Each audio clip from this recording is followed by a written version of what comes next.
And for our next problem,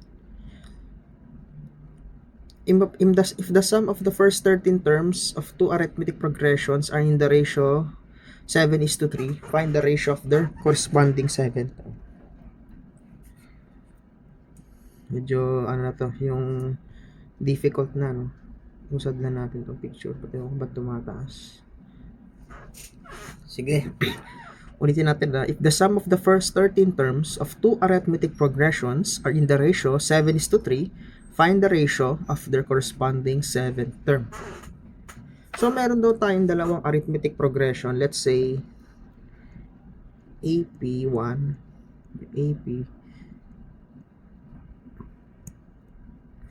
Tapos may sum na binigay eh. So, let's say na sabihin na natin yung S, yung unang arithmetic progression, meron siyang big letter S, denoting the sum of the first arithmetic progression. Ano ba yung formula niyan is, diba ganito siya? So, same naman sila ng n over 2, no? 13 terms. So, lagyan na rin natin agad. 13 over 2. 2a1 plus 13 minus 1d. Ito yung AP1. So, denoting na yung magkaiba sila ng first term. So, ito big letter A.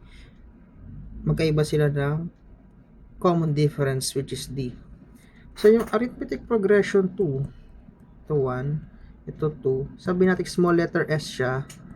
Tapos same naman sila, 13 over 2 din. 2a1 plus 13 minus 1d. Yan. Yan yung arithmetic progression 2. Okay, ba sila ng common difference eh. Ayan. Ang sabi, if the sum of the first 13 terms of two arithmetic progressions are in the ratio 7:3, find the ratio of their corresponding 7 terms. So, burahin na natin to. Basta alam natin ito yung arithmetic progression 1. Ito yung arithmetic progression 2. I-note pa rin natin para di tayo malito. Sabi nila, yung daw common ano nila, straight.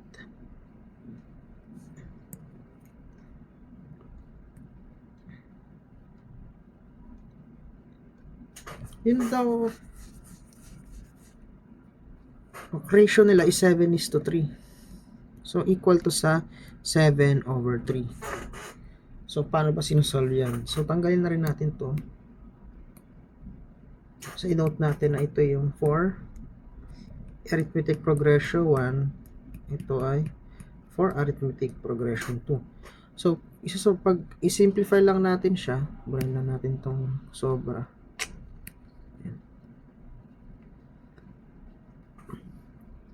Cancel out na to eh. Okay.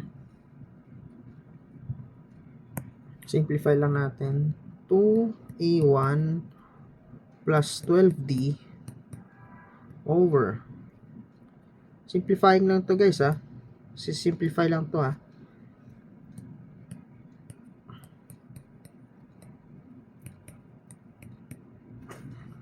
Mayroon pa bang masisimplify yan? Pwede natin i-simplify pa to eh. Pag sinimplify to, parang yung common ano nila, parang ganyan. Factor out mo yung common sa kanila.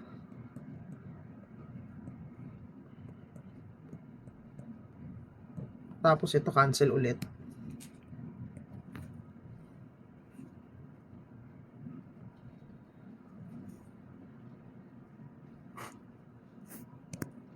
So, ang pinaka magiging final na ano dyan is simplified form a1 plus 6d over a1 plus 6d is equal to 7 over 3. Okay? Mayroon pang isang ano, find the ratio of the corresponding 7th term. Okay. Di ba meron tayong formula na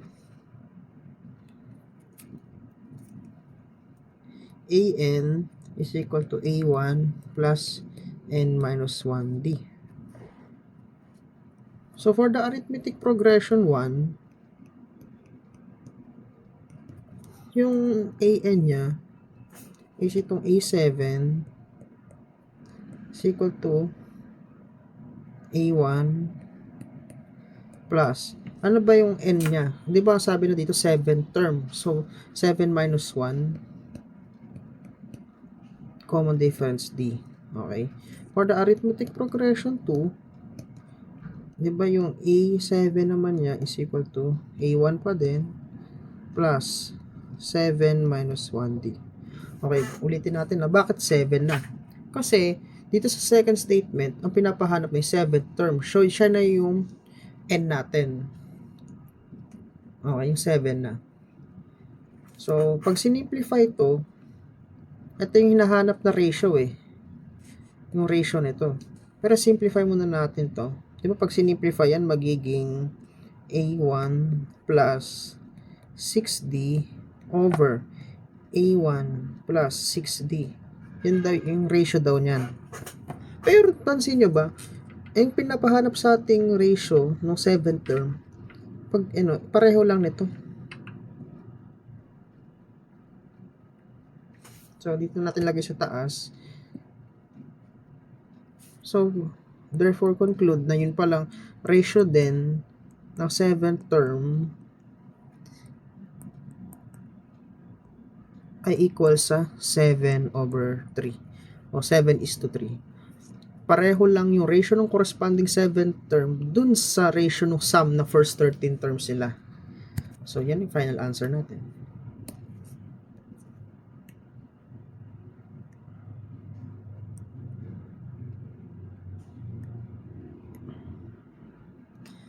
I believe sa choices, ito siya.